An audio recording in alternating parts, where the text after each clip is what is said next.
오늘은 성경 본문 내기 23장 1절에서 3절 그리고 마가복음 2장 27절에서 28절까지의 말씀을 가지고 성도의 주일 성수라는 제목으로 여러분들에게 하나님의 말씀을 전도해 드리겠습니다. 인생에는 가치라는 게 있습니다. 만약 인생에 가치라는 요소가 사라지면 그 인생은 막장 인생이 되고 말 것입니다. 선인도 악인도 각자 나름의 가치를 가지고 삽니다. 조폭도 되는 대로 사는 것 같지만 사실 그 안에는 나름의 조폭끼리의 가치가 있다는 말이지요. 사람은 자신이 가지고 있는 가치를 먹고 사는 존재입니다. 그 가치에 따라서 인생의 방향이 달라지고요. 또 삶의 색깔이 바뀌어집니다. 그러므로 인생에서 가치라는 것은 아주 중요한 것입니다. 또한 그 가치로 말미암아 삶의 의미를 찾을 수 있죠. 가치는 의미를 생산하는 모태이기도 하고 모판입니다. 만약에 사람이 성공과 출세를 자기 인생의 최대의 가치로 생각한다면 그 사람은 그 인생에서 그것을 성취할 때만이 참다한 의미를 누릴 수 있을 겁니다. 하지만 그것을 누리지 못하게 될 때에는 의미를 찾을 수 없게 됩니다. 유럽에 사는 우리가 익숙한 것이 있다면 그것은 유럽 전역의 어느 도시에 가더라도 고풍스럽고 또 고풍스러운 문화유산이 담긴 과거의 건물과 교회들이 존재하고 있다는 것입니다. 여러분 자그레브 시내만 보더라도요. 우리 초기 자그레브가 건설될 당시에 있었던 그런 어떤 건축물의 양식과 외관들이 그대로 보존되어 있습니다. 영국의 런던에 가보니까 또 동일하고요. 또 프랑스 파리도 마찬가지고 또 오스트리아 비엔나도 동일한 것 같습니다. 비록 자기 자신이 집주인이라고 하더라도 자기 마음대로 집의 외벽을 바꿀 수는 없습니다. 고칠 수 없습니다.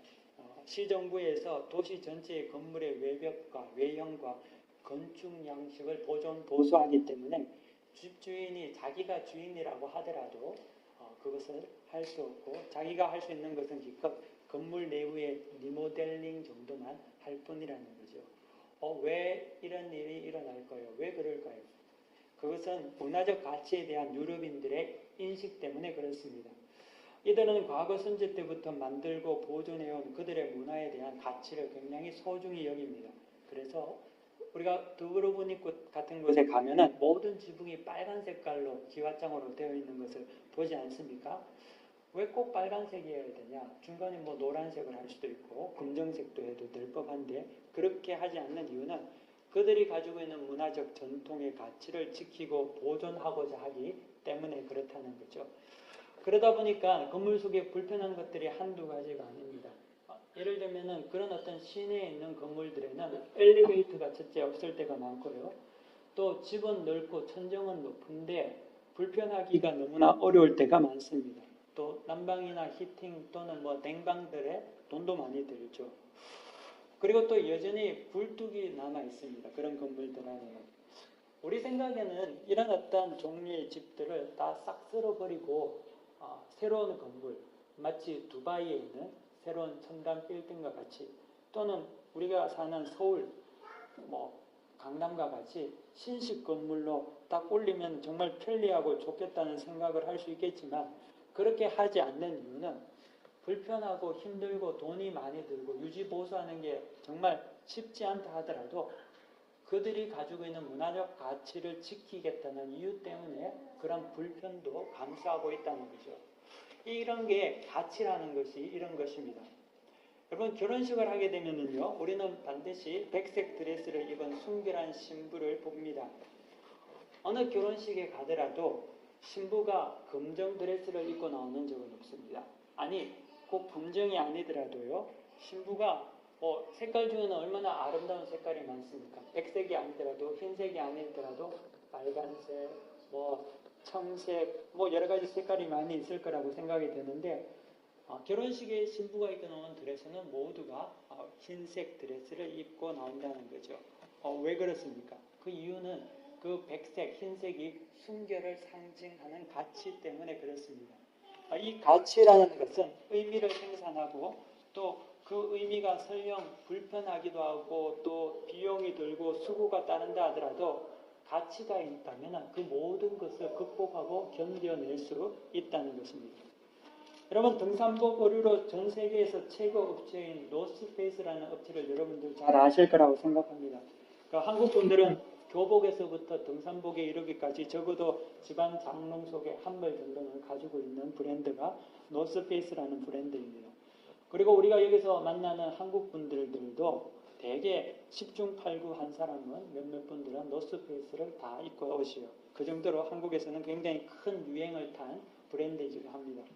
그 노스페이스의 창업주 더그 톰킨슨이라는 사람의 이야기입니다.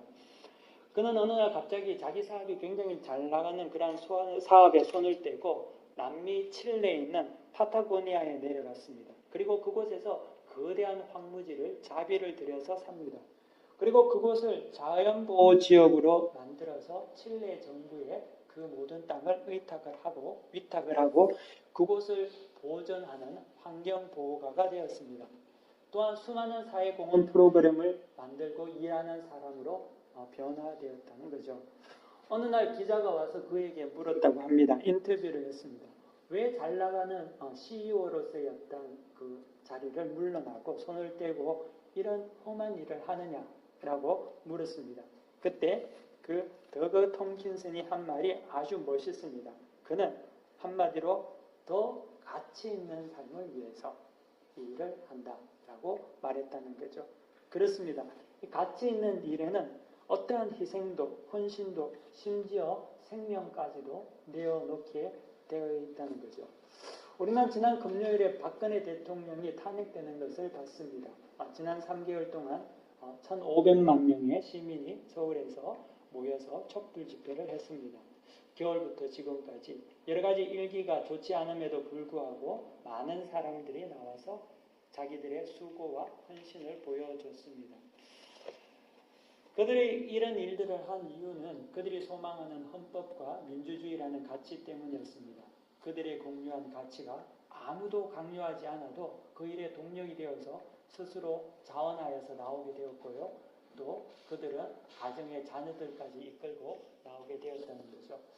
또 반대편에서 시위했던 탄핵 반대 집회자들에게도 동일하게 이것은 적용할 수 있습니다.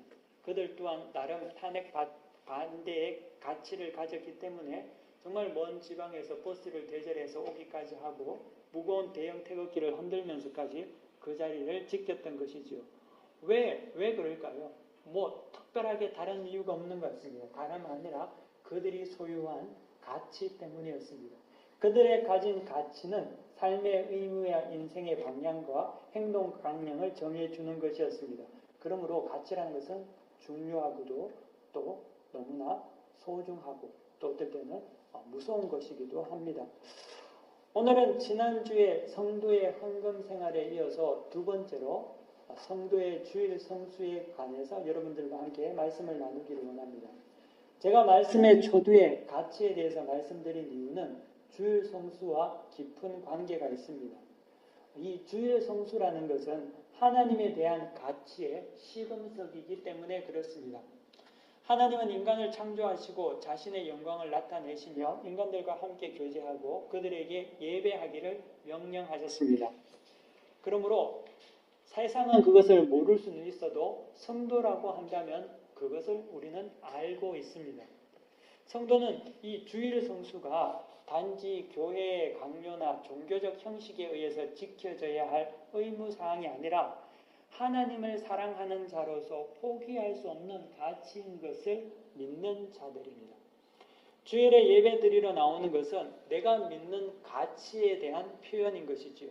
다시 말하면 내가 믿는 바에 대한 확실한 증거로서 이루어지는 것입니다. 하나님에 대한 진실한 가치를 가진 자는 주일에 예배를 등한시하지 못한다는 겁니다.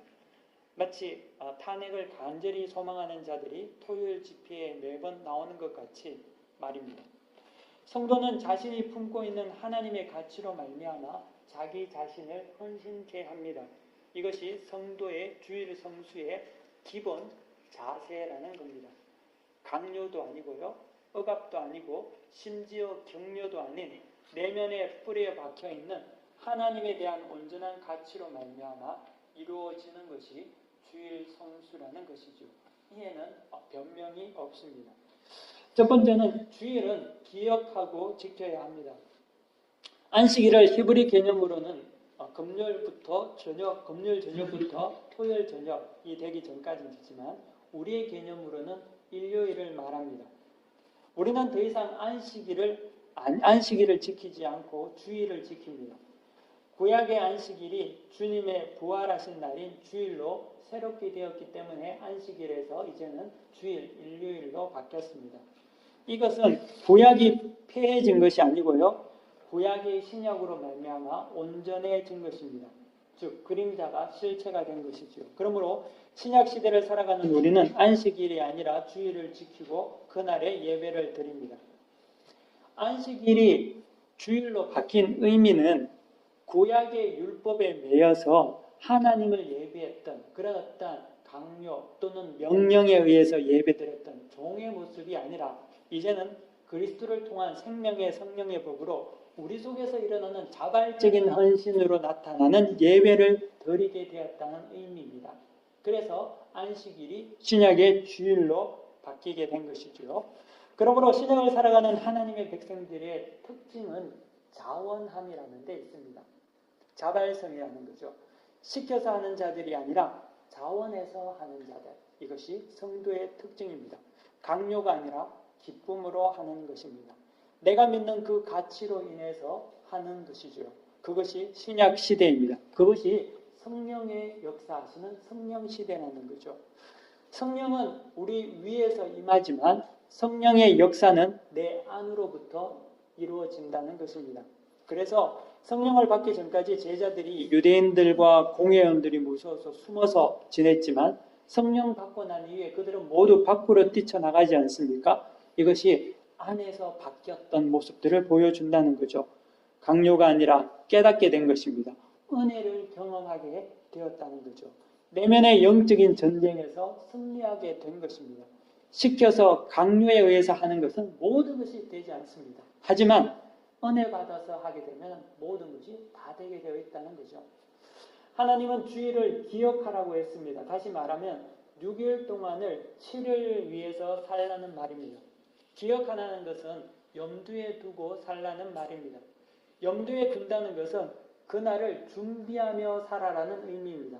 그러므로 일주일 중에 7일 하루만 우리가 주를 위해 사는 것이 아니라 6일도 함부로 살 수 없는 날이죠.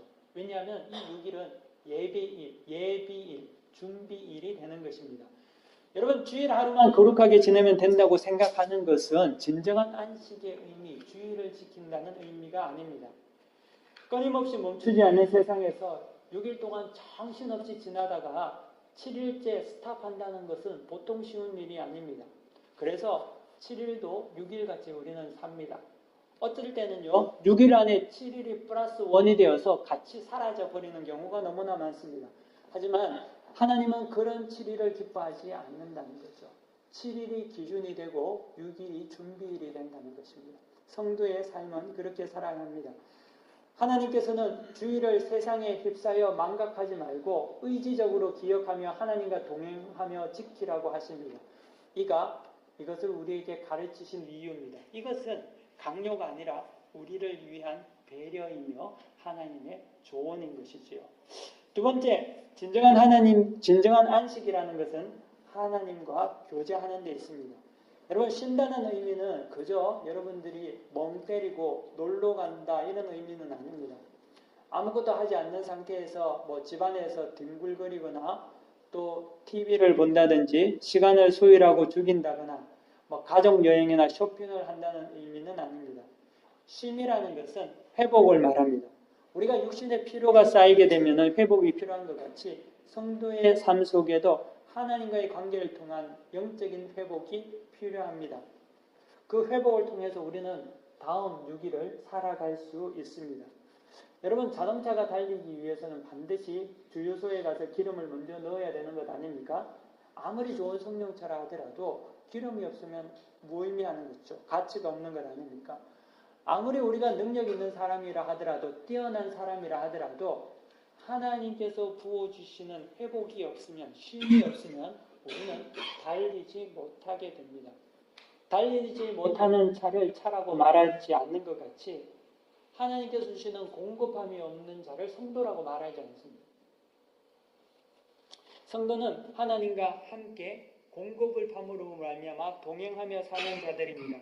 그러므로 하나님께 예배 드리는 것이 너무나 당연한 모습이라는 거죠. 그래서 예배는 우리 편에서는 그분에 대한 경배와 찬양의 표현이지만 하나님 편에서는 우리에게 그분의 말씀을 통해서 우리에게 회복과 교제와 그분의 은혜를 공급해주는 그러한 시간이 되는 것이죠. 그 은혜와 축복을 통해서 성도는 세상의 풍파에서 살아날 수 있습니다. 승리하며 살 수 있다는 거죠. 목적지를 향해서 나아갈 수 있습니다. 그렇지 않으면 모두가 이리저리 휩쓸려 가다가 종착점을 잃고 만다는 거죠. 명절에 온 가족이 밥을 먹어도 아버지의 뜻을 따라서 같이 모여서 형제간에 사랑하고 우애가 돈독해지면 그것은 가족이 세상에서 큰 힘이 될 것입니다. 그런데 우리가 종종 TV나 이런 뉴스 매체에서 보는 같이 명절에 모이는데 가족이 모여서 싸우고 헐뜯고 칼부림도 난다고 하고 그러면 사실 가족이 모일 이유가 없지 않겠습니까? 예배라는 것도 말이죠. 주일 성수라는 것도 모이는 것이 중요하지만 주일 성수를 해서 무엇이 남느냐가 더 중요합니다. 어떤 열매와 유익이 있는가가 더 중요하다는 겁니다.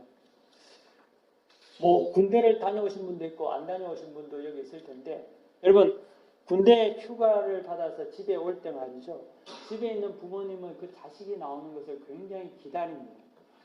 한시라도 보고 싶어서 얼마나 애가 타겠습니까? 그런데 이제 그런 사람들이 있죠. 휴가 받아 3박 4일 나왔는데 오자마자 부모님에게 잠시 인사하고 3박 4일 동안 친구들과 어울려서 사라지고 술 먹고 신나게 놀다가 귀래 날짜 아침에 들어와서 용돈 타서 들어가는 사람들 있지 않습니까?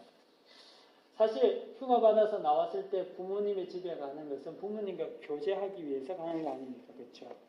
그런데 그걸 하지 않으면 아무런 의미가 없는 것 아니겠습니까? 여러분 우리가 교회에 나와서 예배를 드리는 것들도요. 우리가 주일날 하나님을 뵈러 오는 거 아닙니까? 아버지의 집에 나오는 것 아닙니까? 근데 아버지의 집에 왔는데 아버지 얼굴 한번 안 뵈고 가는 많은 사람들도 있다는 거죠. 여러분 교회 와서 제일 먼저 하는 건 뭡니까? 정답은 아버지께 인사해야죠. 기도해야 되죠. 그래서 예배당에 오면 제일 먼저 해야 되는 것이 기도라는 겁니다. 봉사도 아니고요. 다른 모든 것이 아니라 먼저 아버지와 함께 교제하는 것 아닙니까? 그리고 말씀을 듣고 성경 말씀을 통해서 또 설교를 통해서 하나님과 교제하고 그것이 우리가 교회에 예배를 드리는 목적이 있다는 거죠. 그런데 아무리 52주 교회를 꼬박 나온다 하더라도 오면 올수록 아버지와 관계가 없답니다. 마치 군대에서 휴가 나온 청년이 아버지를 안 보고 간다면 아버지가 한두 차례 휴가 받을 때는 기뻐하겠지만 3번, 4번 해서 동일하다면 기뻐할까요? 그렇지는 않을 것 같습니다. 여러분, 우리 또한 동일하다는 거죠. 예배의 자리에 왔을 때는 하나님과 교제하는 것, 이것이 우리에게 가장 우선순위가 된다는 거죠. 그래도 여러분들 혹시나 그래도 주일날 교회 안 오는 것보다 오는 게 낫지. 오는 게 낫지. 그런 사단의 속임수에 절대 속아 넘어가지 마십시오. 그거는 안 오는 거나 오는 거나 똑같다는 거죠. 어쩌면 와도 더 하나님께서 기뻐하지 않을 수 있다는 겁니다. 그래서 늘 하나님과 교제가 있는 주일 성수를 해야 한다는 거죠. 교회 안에서 교사가 있어도 하나님과 교제하지 못한다면 바깥에서 어떻게 혼자 한다는 것은 어불성설이 되지 않겠습니까? 그래서 진정한 안식일이라는 것은 하나님과 교제하는 그런 주일이 되어야 한다는 거죠. 그래서 기도하고 말씀을 통해서 하나님의 음성을 듣고 찬양하고 그런 교제가 있어야 합니다. 세 번째로 주일에는 상업적인 목적으로 일을 해서는 안 됩니다. 주일에 상업적인 목적과 개인의 이득이 들어가는 일을 해서는 안 됩니다. 그것은 노동이 되기 때문입니다. 주일에 노동을 하려면은 아예 여러분들 봉사를 하시기를 바랍니다. 여러분이 주일에 교회에 와서 하는 모든 수고와 노동이 봉사입니다. 봉사에는 대가가 없지요. 봉사는 자발적인 것입니다. 그러므로 노동이 되지 않습니다. 만약 내가 하는 수고를 통해서 이득을 얻으려고 한다면 그것은 노동이 되고 마는 것입니다. 민수기 15장 32절에서 36절에 보면은 안식일에 나무를 한 사람이 있습니다. 그래서 백성들이 그를 데려다가 모세에게 끌어왔습니다. 하지만 모세도 이런 일들을 당해본 적이 없어서 어떻게 해야 할지를 몰라서 하나님께 묻습니다. 그때 하나님께서는 모세를 통해서 주일에 안식일에 나무 한 사람을 죽이라고 명령하십니다. 사실 이 사건 하나만 보면은 안식일을 지키지 않는 모든 사람을 사형해야 한다라고 우리는 말할 수 있습니다. 하지만 그렇지는 않다는 거죠. 우리는 성경 전체를 통해서 이해해야 합니다. 이 사건은 주일 성수에 관해 알려주는 한 케이스지 하나의 표본이 아니라는 거죠. 사례가 하나의 사례라는 거죠. 주일을 어겼다고 해서 하나님께서 만약에 죽이신다면 여기 계신 분들 중에서 살 사람 몇 분 있겠습니까? 아마 어쩌면 저도 죽을 수 있을 거예요. 근데 그것은 케이스라는 겁니다. 이거를 하나의 어떤 표본으로 받아들여서 무조건 안식일을 지켜야 된다고 하면 안식교가 되는 거죠. 이 본문이 우리에게 알려주는 바는 주일의 상업적인 목적과 개인의 이득을 위해서 일하지 말라는 것입니다. 예수님은 안식일에 병든 자를 고치고 말씀을 가르친 등 정말 많은 일을 하셨습니다. 구약의 케이스를 표본으로 받아들였던 바리새인들과 사두개인들은 예수님을 죽이려고 했습니다. 왜냐하면 일을 했기 때문이죠.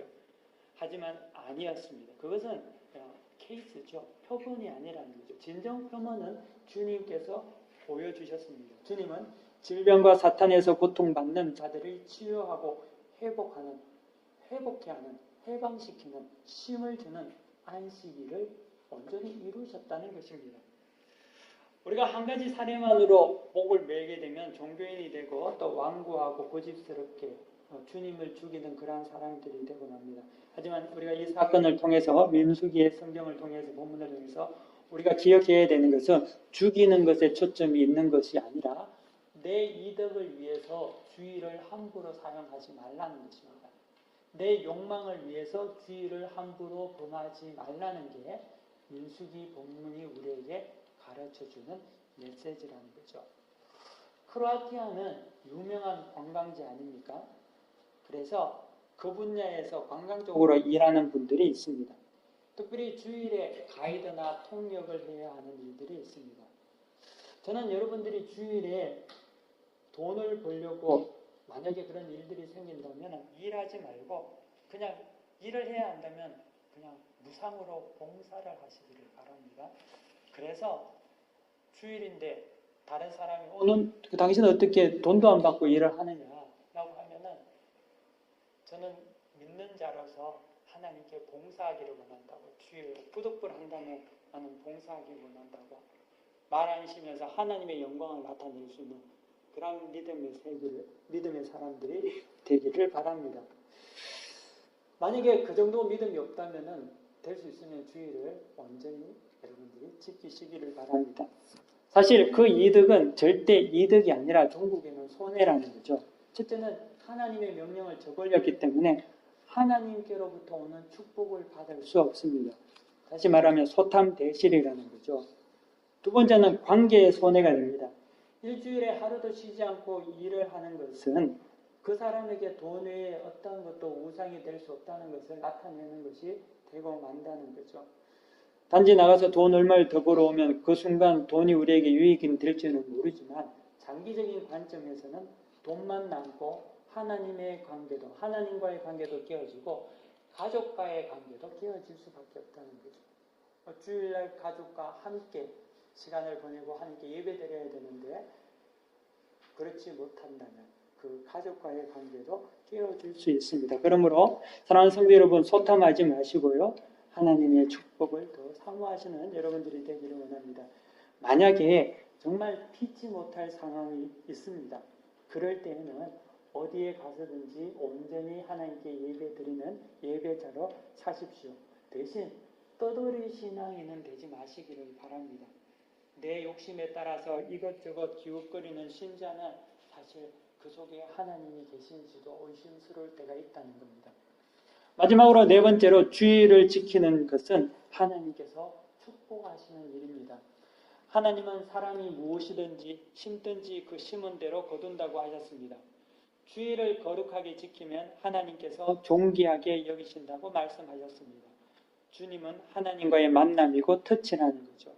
하나님의 터치를 필요로 하지 않는 사람에게는 하나님 또한 가치가 없습니다. 의미가 없다는 거죠. 피카소가 유명한 화가 피카소가 어느 날 여행 중에 어떤 집에 잠시 들렸다고 합니다. 그런데 그 집에 어린아이가 자기가 만든 부채에다가 조약하게 그림을 그렸던 부채를 가지고 나왔다고 합니다. 피카소는 그 아이에게 그 그림을 보고 자기가 좀 이렇게 덧칠을 해주려고 조금 손을 봐주려고 그 부채를 달라고 하니까 그 아이는 싫다고 하면서 이내 도망가 버렸습니다. 여러분, 만약에 그 아이가 피카소에게 자기가 그린 그 그림 그리고 부채를 만약에 줬더라면, 그리고 피카소가 그 부채에다가 터치를 하고 그림을 그렸다면 아마 그 부채는 지금은 경매에 나오면 정말 비싼 가격에 팔릴 귀한 명품이 되지 않겠습니까? 하지만 그 아이는 그렇지 못했다는 거죠. 여러분, 하나님의 터치가 필요합니다. 하나님의 터치를 거부하게 되면은 우리는 우리의 삶 속에 하나님께서 주시는 명품적 가치를 손해보고 소실하고 말 것입니다. 주의를 온전하게 지키지 못하는 신자는 나머지 6날도 온전하게 지킬 수가 없을 가능성이 많습니다. 왜냐하면 하나님의 터치가 없기 때문이죠. 어떤 이는 주일이 하나님을 통해서 은혜 받고 또 하나님을 통해서 풍성한 축복을 누리는 날이기 때문에 늘 빚진 마음으로 감사해서 옵니다. 또 반면 어떤 이는 주일이 하나님 때문에 많은 것을 빼앗긴다고 생각합니다. 그래서 교회에 오는 것이 불편하고 아깝습니다. 교회 와도 교만합니다. 자기가 무엇인가 손해보고 또 무엇인가 주고 있다고 생각하기 때문입니다. 하지만 사랑하는 성도 여러분, 하나님께서는요, 자기를 존귀히 여기는 자를 존귀히 여기신다고 말씀하셨습니다. 그러니 여러분들이 온전히 하나님의 말씀을 기억해서 주일 성수에 최선을 다하시기를 바랍니다. 다 함께 기도하시겠습니다. 살아계셔서 역사하시는 하나님 감사합니다. 오늘 이 시간 주님 앞에 우리가 나와서 온전한 마음으로 예배드리고 또 이후로도 하나님께서 우리를 만지실 그것들을 온전히 기억하며 공급해 주실 축복들을 삼하며 날마다 주님을 의지하며 온전한 주일 성수로 살아가기를 원합니다. 하나님 아버지, 우리가 내 마음에 새기게 하여 주시옵시고 우리가 무엇이든지 심는 대로 거둔다고 하여 주셨사오니 하나님, 우리가 심는 것의 결과를 하나님께서 보여주옵시고 간증하게 하여 주옵소서, 전파하게 하여 주옵소서. 모든 것을 주께 감사하며 의탁하며 예수 그리스도의 이름으로 간절히 기도 올려 드립니다. 아멘. 다 함께 자리에서 일어나셔서 폐 찬송 드리시겠습니다.